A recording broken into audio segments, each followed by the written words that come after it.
Welcome to Global Information Security Society for Professionals of Pakistan.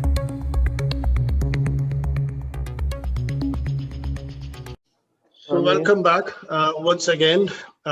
Just to start with, I'll just, before we start the session, I would like to know about the level of awareness about this topic and the current wave of digital transformation and the digital economy around among the participants. So I just would like to start with a couple of the interaction, sort of an interactive way of starting, just to engage the audience. I have a couple of questions where I would like the participants to respond to, and then based on that, that will give us a good idea that how much familiar our participants are about the topic and so forth. Accordingly, I will basically decide to go more deeper, more technical, or I'll keep it at a high level because they are. Today we have invited a bit of a few non-technical people on board as well, just to understand the concept of digital trust. So I'll just share my screen, and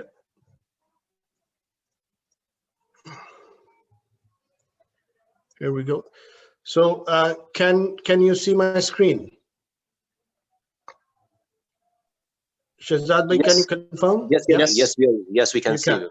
Right. So now, if I'm pressing this present, and now if you can see on the top of the screen a one number, and you can go to the menti.com website where you have to interactively respond to this question. So what exactly you understand about this term? If you haven't heard this term earlier, just make up with the contextual relevance which you can understand from the name itself, and just give the response in 1 or 2 words. So it will appear live on the screen. So you can start now.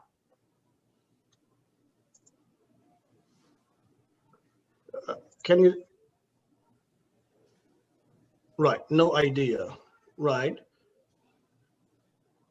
But try to understand from the general word, the trust, which every one of us, we understand what exactly trust means. So trust basically what do you think of this term digital trust from that relevance as well? Just make up your mind, whatever you can think of, come up with an idea. Trust between technology, a very, very good logic. More, but I need at least 5 to 10 responses visible on the screen to go to the next one. So trust on internet, right? So internet we can generally refer as a wild as well. E-trust, which is a synonym of digital trust, we can say as well. Yeah, okay. The data digitalization trust. Okay, trust on transformation. Right. I would like to know that who has given this response, trust on transformation, and who else? A few more to go.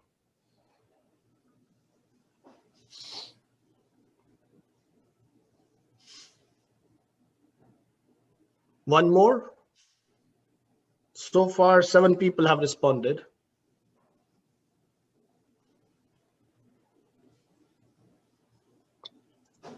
Right. So I can feel like when participants have a very surface level of understanding about the term, and most of us are new to this term itself.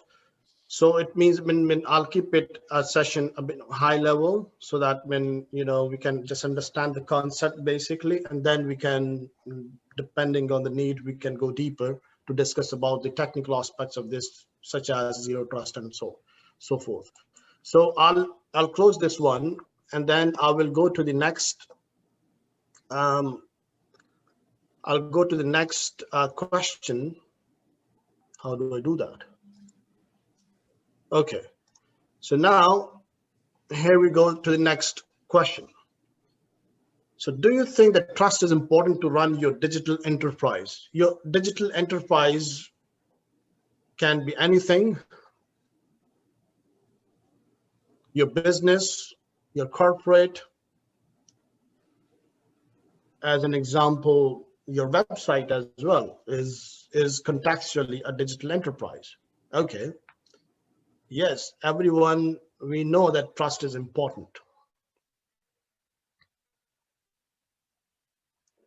10 people said yes. Wow, okay. No one has said no, and no one has said don't know. So we know that trust is very important, but we don't know what exactly we can interpret the trust in the digital world or digital enterprise. Um, Anyone else to respond to? Or I'll call it off. Okay. So good understanding about the trust. So let's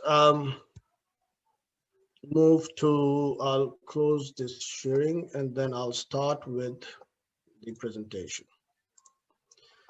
Can anyone confirm that my screen is visible now? Yes, we can Yes, see it's that. visible. Thank you. Yeah. Right. So Shehzad bhai, you can interrupt me anytime in the middle if there is a need to. No, it's But okay. Please however, continue, inshallah. yeah. And yes, to be honest, when you give me the topic, I even myself did not know, what it will constitute of. I didn't ask Right. you, but I think many people think, what is this topic about actually? Right.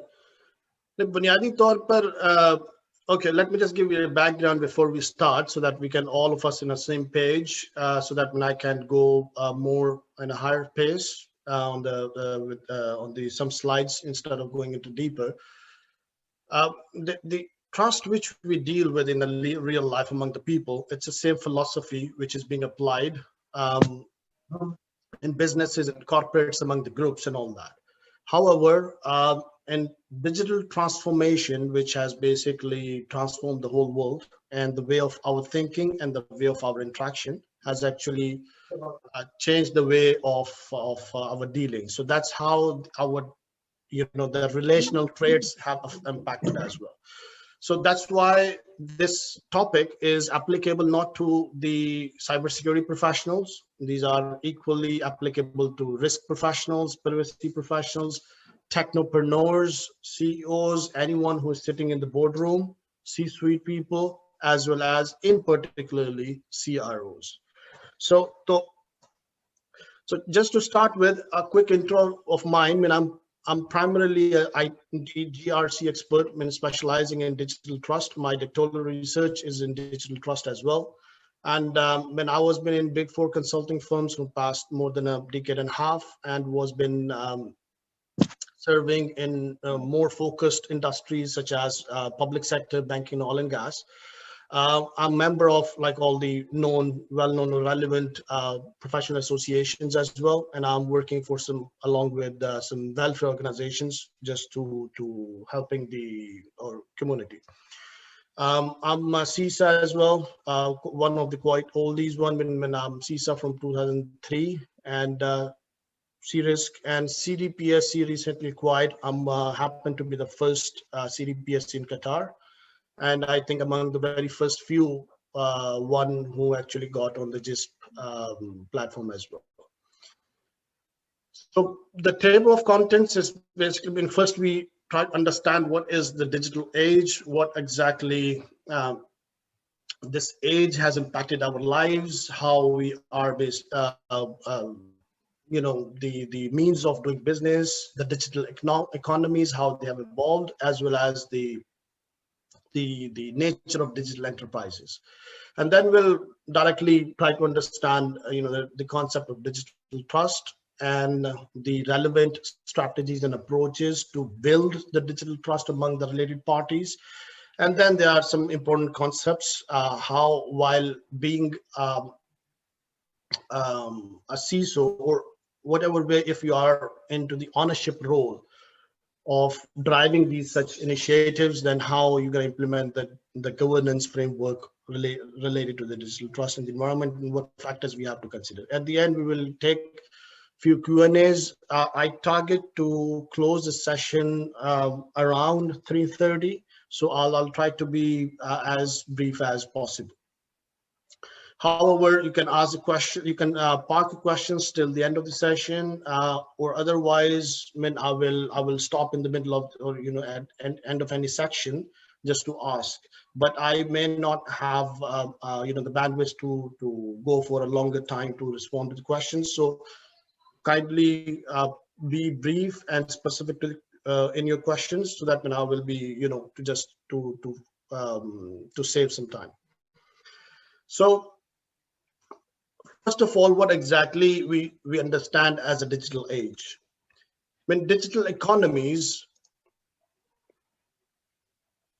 any digital enterprise in an organization which basically use the digital means to interact with their customers and suppliers.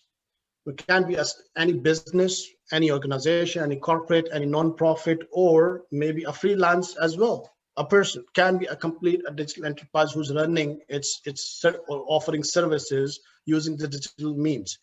Or on the other way, when we can also define digital enterprise as an organization that uses the technology as a competitive advantage in its internal and external operations. Now, when it comes to the competitive advantage, we have the big names around the globe in which we are talking about, like, who has traditionally were into a very normal traditional businesses, but they have transformed themselves as an emerging tycoons on the globe through the internet, and they have penetrated around all over the globe and became the powers. Such as one of the big examples which I'll share with you is the Google, Amazon, and so on. But however, digital enterprises are not actually were born as a result of some consequence. It has been made and well thought of with the result of a well thought of process. The whole transformation journey, if we see just back, like if we take ourselves back in a couple of decades, where we were having the challenges of computing power, the shortage of memory, and bulky machines we were dealing with.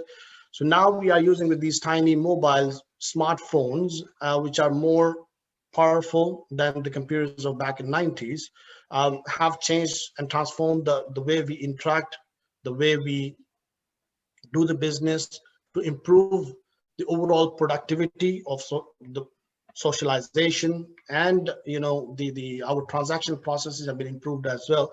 So overall, it helps optimizing the existing assets to grow for any digital enterprise, for any existing businesses as well. Now, as an example, I just need to stop here. Shazad bhai, I need a tip here just to move this bar, which is like creating a hindrance for me. ये ऊपर जो bar आ रहा है, I need to move it somewhere because वो heading जो है वो मैं miss कर पा रहा हूँ. नहीं तो उसको मेरा ख्याल है वहाँ पे वो होगा एडो की होगी, उसको दबाएं ज़्यादा. व्यू ऑप्शंस में देखें आपके पास क्या ऑप्शंस आ रही हैं, या उसको नीचे ले आए. नजर तो मैं वैसे साफ आ रहा है सब लोगों को. Yeah, but it's because I'm sharing my screen, so that bar, control bar was coming on the top, which I have moved just now. So because it's blocking my content on this slide. So anyway, yeah, I managed to move it. लेकिन हमें तो नजर आ रहा था साफ.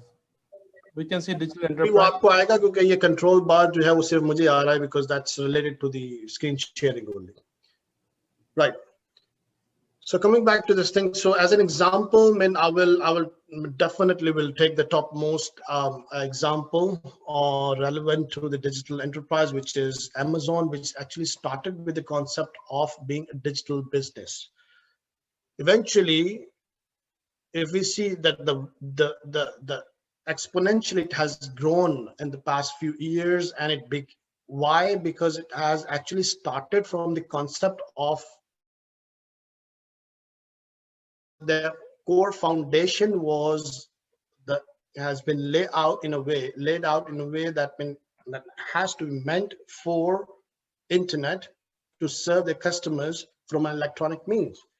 So then, as a result, they became the world's largest internet company today, an online marketplace. And they are the AI assistant provider at the moment, live streaming platform and cloud computing, though they're one of the, biggest 5 companies of the US in IT industry, as along with Google, Apple, Microsoft, and Facebook. But most important thing here, what we need to understand is they are one of the most influential economic and cultural forces in the world now. How many people are actually got onto the internet business only because of the Amazon? I think if we all of us we know some names in Pakistan who are actually have encouraging quite putting the efforts down to encourage people to start their digital businesses or the startups. One name I can think of is the Enablers, and so on. So if we compare in US, the revenue of the US government which is being generated from the e-commerce industry is 56% of their revenue is coming only from Amazon now, as of today. So that's strong. The only thing was that when they have actually started with the concept of the true digital enterprise. Now, what exactly is the digital trust, as I asked in the start of the session? So some people said that it's a digital transformation trust or the trust either way or here and there. But as I said, in order to understand the digital trust, first, let's understand the trust in the real world, because that everyone we know, we deal with, we apply that approaches in our daily lives to develop our relationships, to strengthen our relationships, to work with the customers, suppliers, and stakeholders to develop this trustworthy relationships. So trust is primarily is a belief, an expectation that the specific outcome will occur. If I trust someone, I believe, or at least I expect that he will support me one day if I'm into a trouble. Similarly, it is basically a mental model of making sense of the world around. This mental model is being built on some of our past experiences. क्योंकि हमारे जो life के जो मुशाहिदात या तजर्बात होते हैं उसकी बिना पर हम किसी पर जो है वो एतमाद कर पाते हैं या हम जो है वो जो भरोसा करते हैं या नहीं करते. So that is, in other words, we can say is basically a measure of the perceived reliability. कि हम कितना rely कर सकते हैं दूसरों पे, the perceived reliability that the specific outcome will happen again.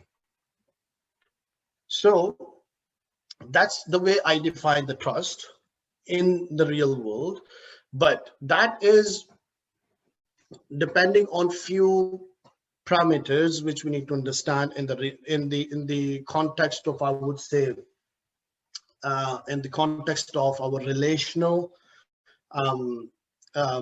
ideologies, or in other words, in the more leadership track, the courses and the mentoring stuff, these things have been taught, which are same way applicable everywhere in the real life as well. Just to start with, the trust is fundamentally depending on the 3 pillars. One is what?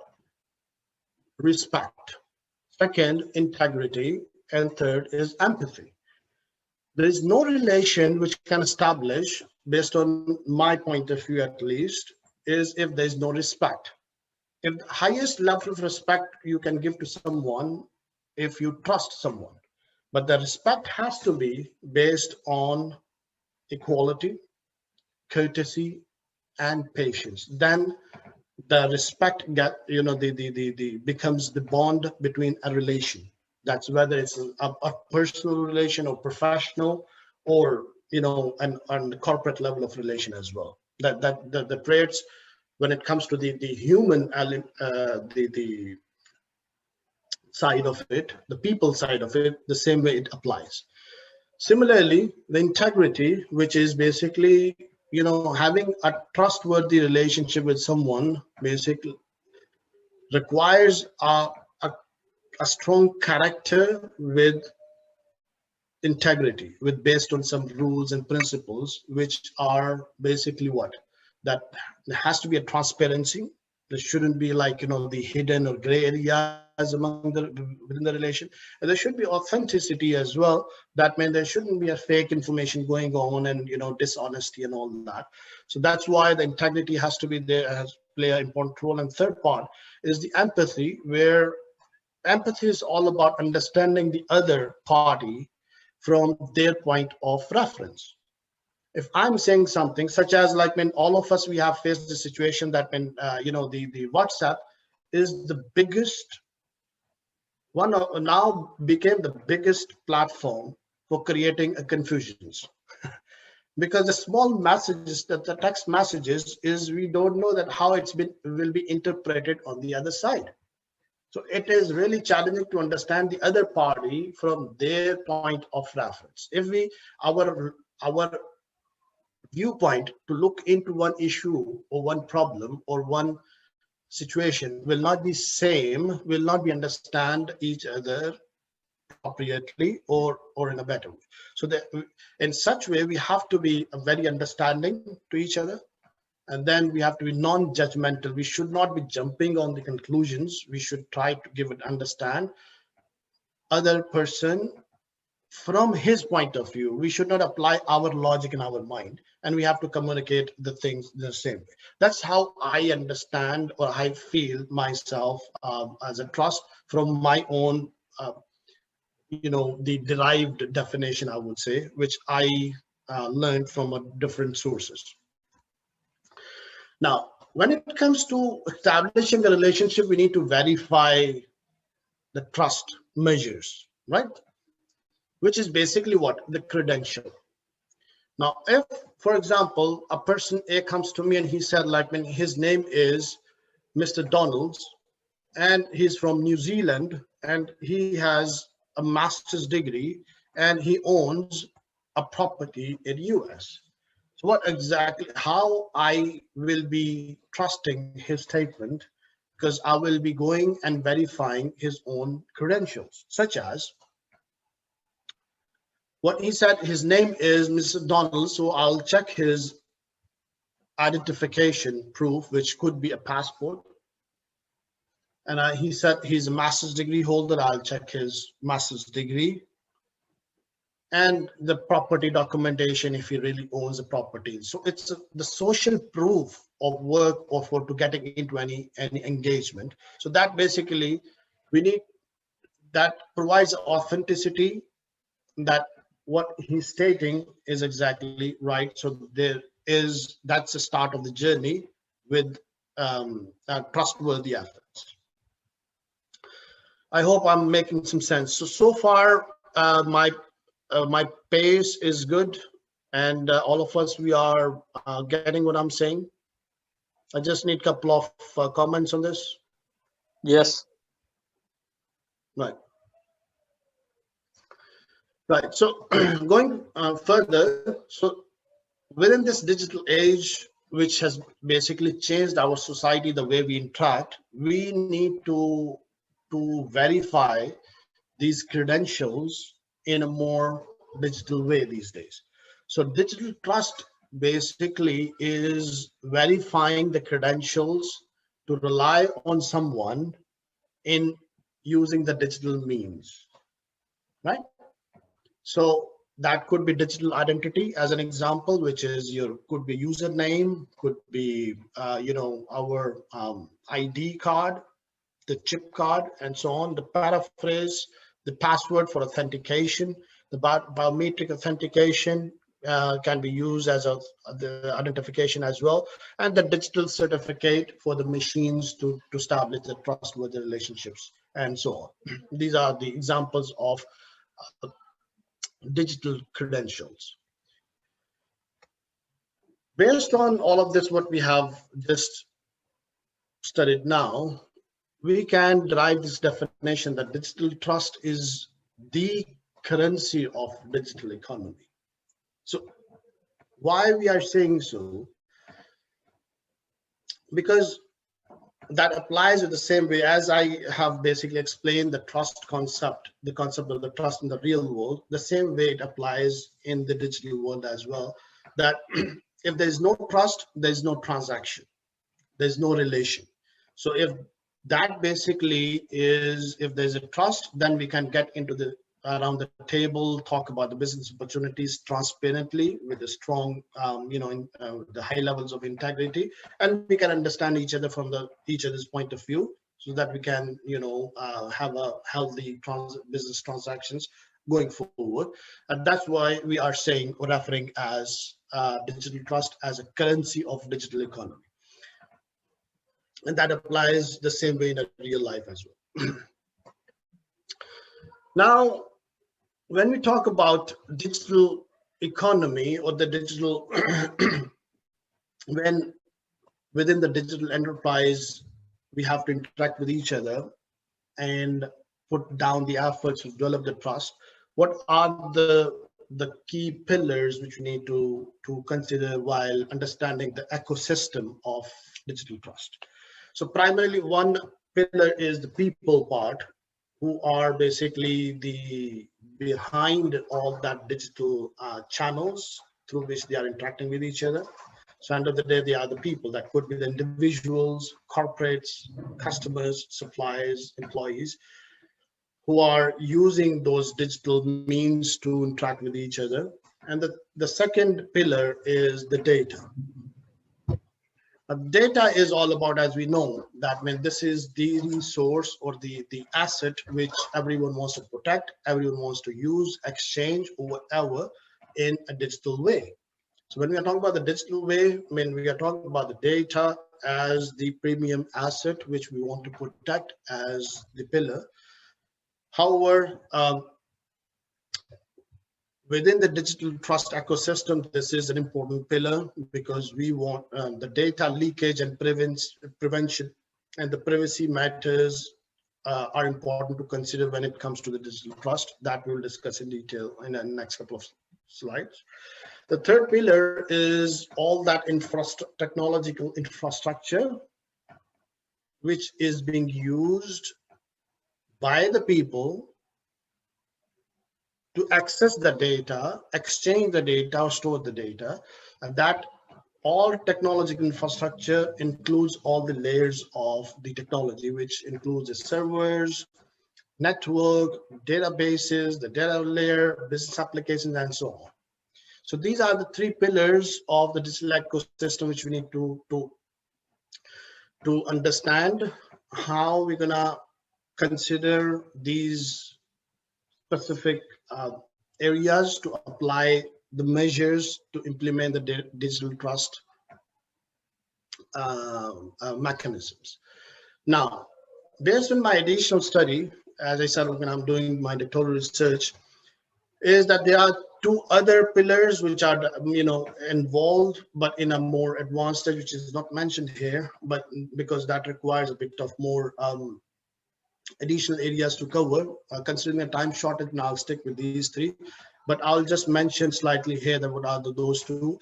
The fourth one is basically the services part, where when it comes to trust, the quality has to, or service quality has to play a very important role. Because if we do not offer service with quality, quality means there's a consistency. If I have served you a pizza in this particular competitive price within this time period and with good tasty, a very good taste, I expect at least the same next time or better. That's exactly the quality that has to be consistent every time. If the quality or the taste is not the same next time, it will not. So that as well has to be considered when it comes to the to see the trust relationship with customers. The fifth one is more about ethics, our cultural context of it, because that's all also basically applicable, because privacy is being interpreted differently in different cultures. So that's the area, newly evolved area, which we called as digital ethics, needs to be considered and looked upon and studied upon in a detail to understand that aspect. So that those are the additional details which I wanted to share. So coming back to this core three pillars, considering our the current discussion, digital trust is all about gaining the confidence by our stakeholders on the people who are interacting with our digital enterprise, on the data which is being created, defined, used, stored, exchanged within our data enterprise, and the systems or the technological infrastructure which is being used within our digital enterprise. It is conclusively, we can say it's a level of confidence over our people, data, and systems. We do not have the level of confidence, we cannot trust, or the stakeholders won't trust. So as all of us, we know that there are internal stakeholders and there are external stakeholders, which are customers, suppliers, contractors, and so on. Internal stakeholders are the different departments and the staff and so on. So everyone have to have a confidence over our systems and data to develop a healthy journey to achieve the maturity of digital trust within your digital enterprise. As an example, I'll share one incident with me that when I was in a bank, and that time when I was head of business continuity in Al Ahli Bank of Kuwait, some time back, a few years back, and that bank happens to have a breach. And we know that when there was some fraudulent transactions happened in result of that breach, and some of the customers' data was leaked, as well as some money as well. So in result of that, practically what happened was, including myself and some senior officials as well, when along with the other staff of the bank, has taken out the money from their own accounts from the same bank where we were working, because we were not trusting our own systems and how protected they are. That's why how the trust, when we say, is currency of digital economy. There's no trust, there's no business, there's no transaction. I hope I'm making some sense till now. I need just a few yeses that mean everything's okay so far. My pace, my content. Shehzad bhai? जी बिल्कुल ठीक जा रहा है, it's fine. लेकिन आपका Okay, now page तेज कर लें अपना. जी मैं I can understand. So now we'll jump on to the strategies and the approaches which we need to adopt in order to develop the digital trust within or among your stakeholders and within the context of your digital enterprise. So as we know that when there are three pillars, people, data, and systems. So how actually, the question is how we build the digital trust. So first of all, we need to have these questions around these pillars. The first of all, the people who are interacting with our digital enterprise, are they real? Are they verified? Have they validated that if Ahmed is interacting with your digital enterprise as a customer, is he really Ahmed? Or a fake, a person or fake ID. Similarly, the data, is it protected and the privacy has been maintained? The third thing is, when our systems, our infrastructure is robust or reliable? Is he have the contingent arrangements in case of any interruption happens or any disruption happens, when it can take over, has a failover mechanism, or there's a disaster recovery site which is fully, empowered with the right tools and set the people to take over the business operations in case of any disaster, and so on. So all of these questions we need to consider while developing our approach to build the digital trust mechanisms in your organization. So as we say, like, we need to, first of all, verify people. We need to have a mechanism to verify people who are interacting with our digital enterprise.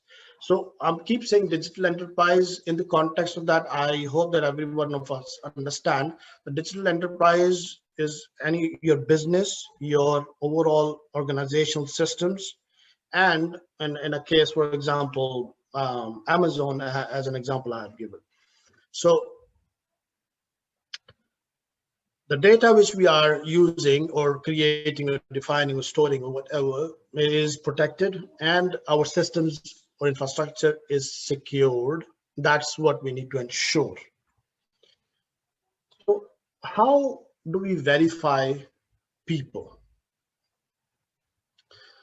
In order to verify people, generally the best practice is to have an identity and access management program defined, tailored, and customized as per the requirements of your organization, and implement the related technologies to automate the processes of identity governance and so on, and access management accordingly.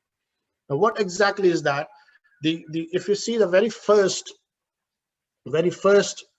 thing is the identity management.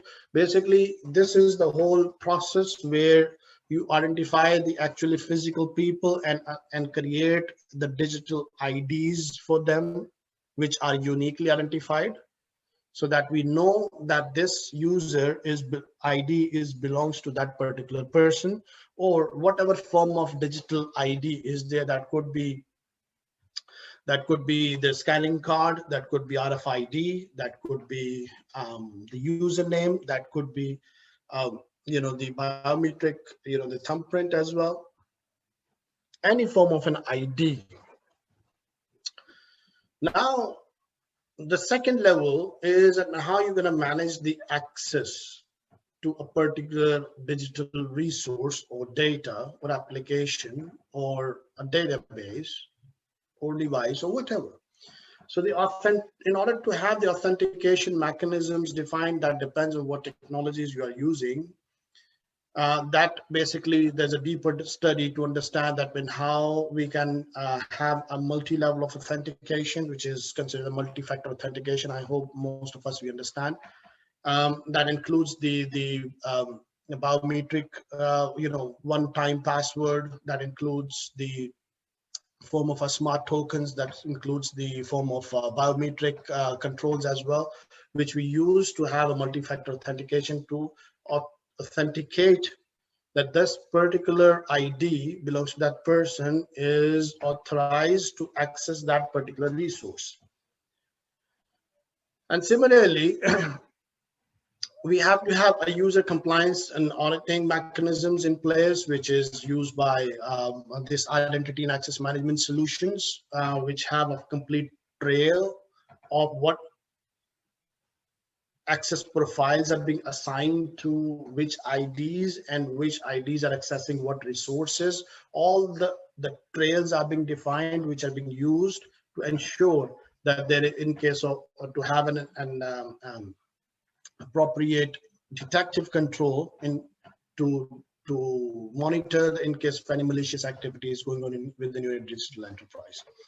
So this is a whole journey which requires a complete separate dedicated session into it. I'll not go deeper. I'll keep our discussion within this context. So we need to have an identity and access management program in order to define the digital identities and verify people based on their original credentials, and we need to authorize them to the respective resources which they have been authorized for, and a monitoring mechanism in order to have the auditing capability to minimize, to be able to detect the malicious activities in the organization. Now here it is a typical example, a diagram just to present, like if left side is starting, showing a different groups of the identities which are gathered. The top one is the application related identities, the business application. In any digital enterprise, we are generally using multiple business applications. That could be the Salesforce, the sales people are using others, operations people are using others, and the auditors, they are using others, and risk people, they are using others, and so on. So all of the identities for the applications are a separate group. And then we have basically a different type of personas of the people. When we talk about the people, what we need to identify what type of the person, the role of the persona he has in the context of digital enterprise. Is he a customer? Is he an employee, which is internal stakeholder, which is a consumer or contractor or a consultant or a chief or a head of department? Based on that, his persona, his user profile will be decided, that what level of resources, and what level of resources he will be eligible to access to. And then the same concept comes to the digital device identities. When every device which needs to talk to the other has to get authenticated with each other, and there is, of course, the IDs which are defined as to represent as an identity within your digital enterprise. So that's holistically basically collects all the identities into one place, and that you can offer whether as a SaaS solution or from a cloud or a PaaS solution within your environment on premise in your overall in order to have that program in your organization. Now, the second pillar is that how we protect the data. I mean, there are different the strategies and approaches to protect the data depending on your organization size, depending on the nature of the business processes running behind, and more particularly, depending on the type of the data state. I would say that the states of the data. If the data is in motion, which is all data, which is we are talking about in your network, in your wires, on wireless LANs, and so on, there are different means to protect the data while being transmitted. There are different approaches to protect the data while data is in use, which means data inside the applications. Every application have its own security measures, structures, and the processes, and is supported by different type of technologies. Accordingly, we have to adopt the security controls around that. Similarly, when it comes to data at rest, that means the data in databases where it's been stored. So the security measures around the DBMS is different approaches as compared to the others. And similarly, when data is in cloud, which means everywhere, the measures are different. So depending on the state of the data, we come up with the data protection approaches, which we need to apply from a process point of view, as well as we have to empower with the right technology in place. One typical example, anyone would like to give me an example of data in motion protection method? Anyone? Why won't it not like a friend? Firewall rules. Firewall rules is one. DLP is one another aspect of it, and which is leakage and prevention. TLS is there for email. TLS is there, yeah. So these are the different, the encryption is another control, which is basically used to protect the data from a leakage or non-repudiation attacks and all man-in-the-middle attacks. So having that said, that approaches has to be more specifically defined as per your organizational controls, environments, and processes, and the underlying technologies which are being used in order to protect the data. Now, there are whatever we have discussed is in this diagram. The technical controls are required to be implemented based on the state of the How are data. you? I'm What sorry. does it even mean? They can't find the fly. Which file? Sorry, someone is has to be mute. So now I'll come to the third pillar. Though equally, these three pillars are important, but I mean, in the context of our discussion, I mean, I will give a bit of more importance and depending respect to the audience today. I'll give a bit of more weight to this pillar, which is covers the whole infrastructure and each layer of the technology infrastructure. That includes the databases, servers, applications, and network, and what security measures you want to implement to protect our technology infrastructure.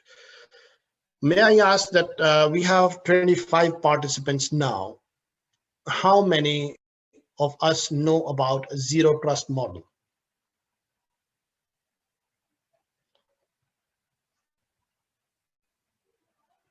Anyone who knows about zero trust? Yes, I know about that. Right. One. Yes, Right. we know most of them. So Right. So we have a fair good idea about what exactly the zero trust. So zero trust model is primarily based on, it's a concept. It's basically, it's been slightly confused with or wrongly mixed with the digital enterprise. In fact, it's not. It's two separate things. Digital trust is primarily a framework, a governance framework to look into from a digital, entrepreneurial mindset. However, zero trust is an approach to apply when it comes to implement the security measures with respect to each and every technological layer. Such as in a network, most common area, which is everyone is talking about, like, having the EDR solutions, having the semantic email gateways, and so on. Up to the extent that every device has to have a few transactions, few handshakes in order to develop a trust relationship with each other. Because from the start, we have a green ground. There is no trust means a zero trust. So every device, every identity, every application, every operating system has to interact with each other, have few transactions in order to develop and grow the trust relationship with each other. And then there is a rating of level of trust to each other. That's why we call it as, the trusted domains and trusted sites and trusted IPs and all that. So it's all, there's a different approaches to adopt and apply the zero trust concepts in the environment. That depends on what type or of the project you are involved with.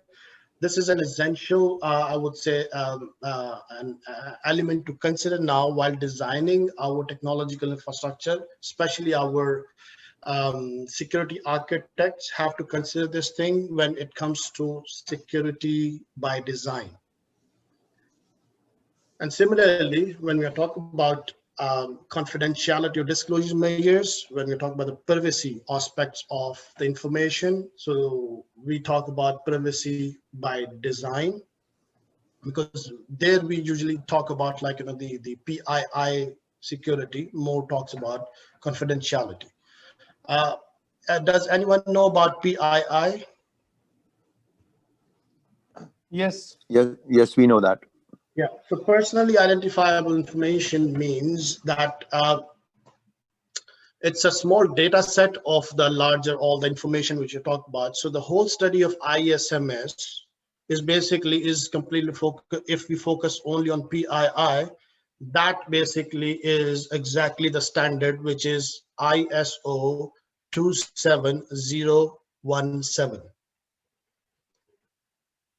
So 27,017 is PII, and 27,018, which is on cloud.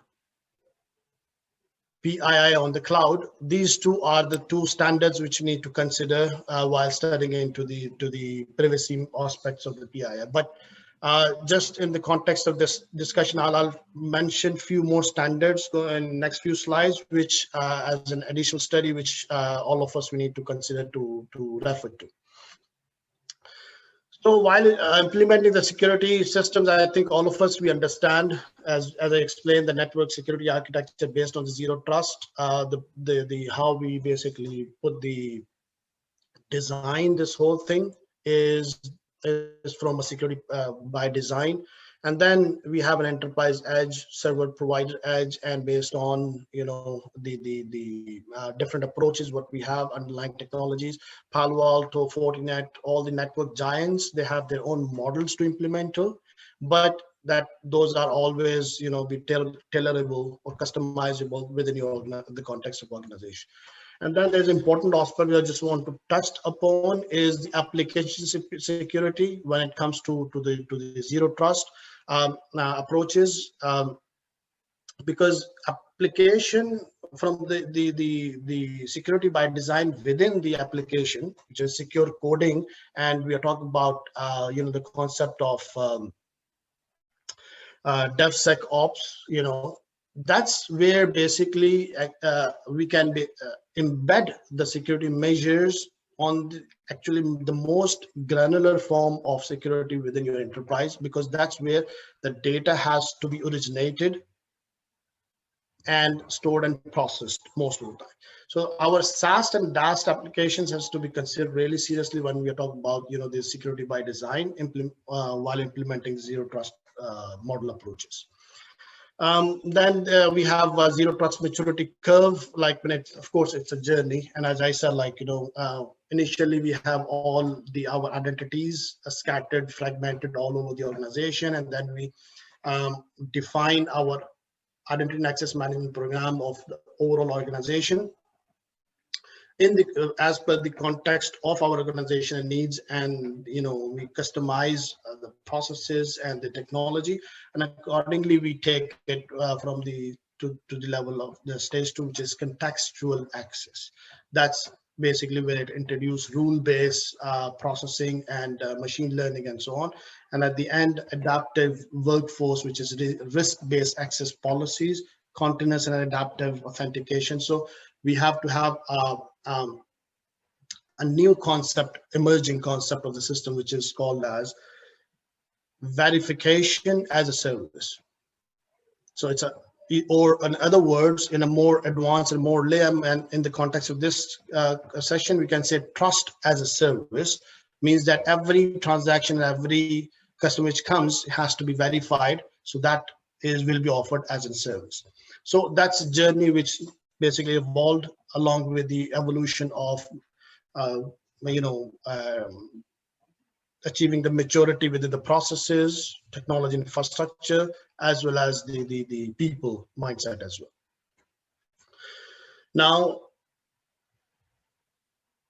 digital trust governance, because every concept of such an enterprise initiative has to be backed up or supported by a strong processes, strong framework, well-defined roles and responsibilities, and more particularly ownership and accountability.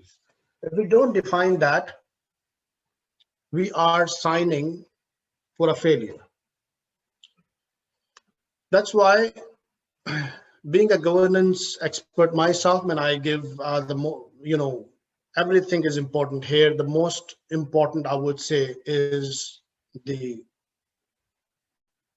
properly defined governance model, such as ownership and accountability. That's basically decides the success rate and the failure for the enterprise initiatives. Now, from the context of governance, first try to see this, understand that it looked like a pyramid, but it has a deep meaning behind that, because you may not be able to correlate the text written to next to each layer in the pyramid.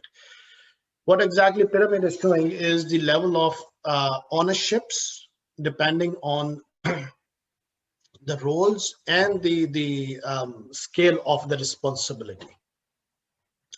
Because IT and information security and business managers has to take a functional responsibility to drive cybersecurity initiatives in your organization. However, who actually will be held accountable if anything goes wrong? So that's upper layer, which is either CTO or Chief Operating Officer or the CISO. If anything goes wrong, and in the context of digital trust, I'm saying cybersecurity is more talk about the real-time incident response efforts where you are doing the incident triage, forensics and network protections, and the security, architecting the solutions from a security point of view, monitoring and so on. But cyber resilience is the important part when it comes to when we design the SOC. We design from a point of view that what level of incident response maturity is required for your organization. Accordingly, we drive the whole things and how automate your processes or the playbooks would be, and do we need a SOAR platform and so on. But look at from a little bigger angle that if your SOC room get on fire, that's a physical incident that basically jeopardizes the whole thing. So the cyber resilience, which talks about the breaches or the disruptive incidents within your from a digital context, it equally goes hand in hand with your organizational resilience efforts as well, which is basically your SOC, the continuity plan, I would say, or the operational continuity plan of your security has to go hand in hand with the organizational BCP. So that's why the ownership of this cyber resilience I'm giving with CTO and COO level. But digital trust is even more wider and more bigger in the context when it comes to looking to the true concept, which is dealing with external stakeholders as well, which is customers and investors and all that, is that this has to be owned by the CEO and CRO level. Why? Because this is basically is the sum of the efforts in your cybersecurity, in your resilience efforts, as well as your organizational business strategies as well. Why? Because the CISO is not the only one who has to decide on the digital trust efforts. CISO and the CIO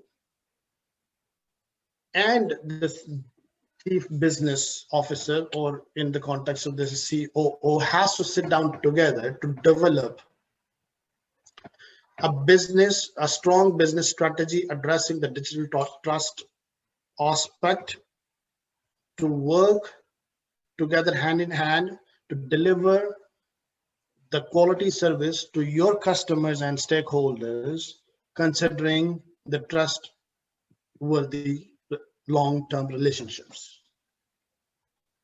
That's why, in my opinion, the owner of digital trust efforts has to be the CRO.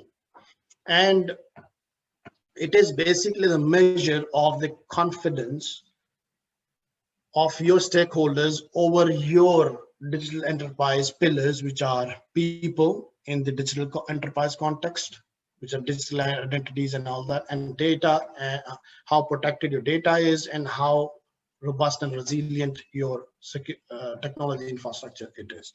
So in my opinion, it has to be implemented as a key risk indicator as part of your enterprise risk register to monitor based on the the predefined threshold, that how confident we are, that how strong relations we have with our customers of our digital enterprise. As an example, so as I said, like CRO has to have a joint responsibility to drive this whole digital trust efforts with the Chief Business Officer or CIO and CISO together. But if you see that with the passage of time, these new evolutions of these niche areas which are being evolved as part of cybersecurity and the risk frameworks, SAP organization, one of the biggest ERP organization, have hired a person with the title Chief Trust Officer now. So this is becoming a completely an area where it will be a separate, I would say, a segment, operation or functional segment of your risk management efforts in your organization, to combine, to the efforts for business, technology, and operations point of view to achieve our trustworthy relationships with your customers. As a reference study for the newly evolved, the areas and the studies which are coming from a new roles and emerging roles in the cybersecurity space and related, one is the NICE. It's a framework name is NICE, which is National Initiative of Cybersecurity Education. You can search on the website, internet, that will give you the newly evolved areas within cybersecurity and how it's growing. From a GRC point of view, they're more taking it towards the, from a in the context of privacy, trust, and so on. And apart from this thing, when, as I said, as additional studies, you need to look into ISO, which most of us, we already know ISO 27001 and 2 and 5. And of course, from a PII privacy point of view, ISO has started a new range of the privacy related standards, which is starting from 29,000. So 29,001 is a privacy management standard. So that all of us, most of the people would like to refer to. And then when the final message we want to give is that digital trust is not a process or a technology. It's just a mindset of a technopreneurs or techno entrepreneurs entrepreneurial mindset, which needs to follow based on keeping this thing in mind, that you need to do your business and serve your customers from a digital means. And cybersecurity is a lifestyle now, which you learn it, nurture it, live it, share it. Thank you very much.